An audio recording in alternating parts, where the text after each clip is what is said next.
Hello అందరికీ బాగున్నారండి? మేమైతే చాలా బాగున్నాము.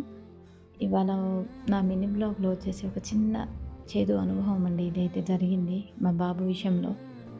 సో, ఒక మనిషికి హార్ట్ స్ట్రోక్ వచ్చి స్టంట్స్ పడితే 1 నైట్ స్టే చేసి ఆ హాస్పిటల్‌లో నేను ఆవిడని ఇంటికి తీసుకొచ్చి బట్టలు కొనిపించాను నేను. అంటే ఇప్పుడు సడన్‌లీ అయింది, హార్ట్ స్ట్రోక్ వచ్చింది. ఏం తీసుకొని రాలేదు బట్టలు. నేను షాప్‌కెళ్ళి 2 శారీసు, నైటీసు, ఆ బ్లౌజులు గూడా స్టిచ్చింగ్ చేపిచ్చానండి నేను సైజుని. ఎమ్మటే 1 డేలో అంటే 2 అవర్స్‌లో. ఇలా చేపిచ్చి ఆమెకి అంత మంచిగా చూసుకున్న ఆమె నేను, నా కొడుకు హాస్పిటల్‌లో 4, 5 డేస్ అంకురలో పడుంటే అండి ఫిమోనియాతో చిన్న బాబు, 5th మంత్ బాబు. నీకు చూడ్డానికి మనసు రాలేదా అండి? ఒక విషయం చెప్తా నేను. ఇవాళ నీ దగ్గర డబ్బుందని ఇంత పొంగుడు పొంగుతున్నవే నువ్వు. రేపటి రోజున అదే డబ్బు నీ దగ్గర ఉంటది. నువ్వు పోయేటప్పుడు అవే తీసుకొని వెళ్ళిపోతావని అనుకున్నావా?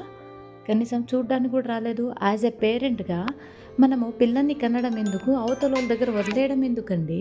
మనకు చేతనైతే కనాలి, చూసుకోవాలి. లేదంటే వదిలేయాలి. అంతేగాని నువ్వు కనేసిన తర్వాత బరువు బాధ్యతలన్నీ ఆయన మీదే పెట్టేసి రేపటి రోజున మాకేమైనా చిన్న ఇబ్బందులొచ్చినా గూడా ఎవరికీ చెప్పుకోలేని సిట్యుయేషన్ అండి నాది. నీకంతలా చూసినప్పుడు నా కొడుకుని చూడడానికి నీకు మనసు రాలేదా? అంత పాపం ఏం చేశాడండి ఆ అబ్బాయి? ఆ చిన్న బాబుకి ఏం తెలుసండి? చెప్పండి.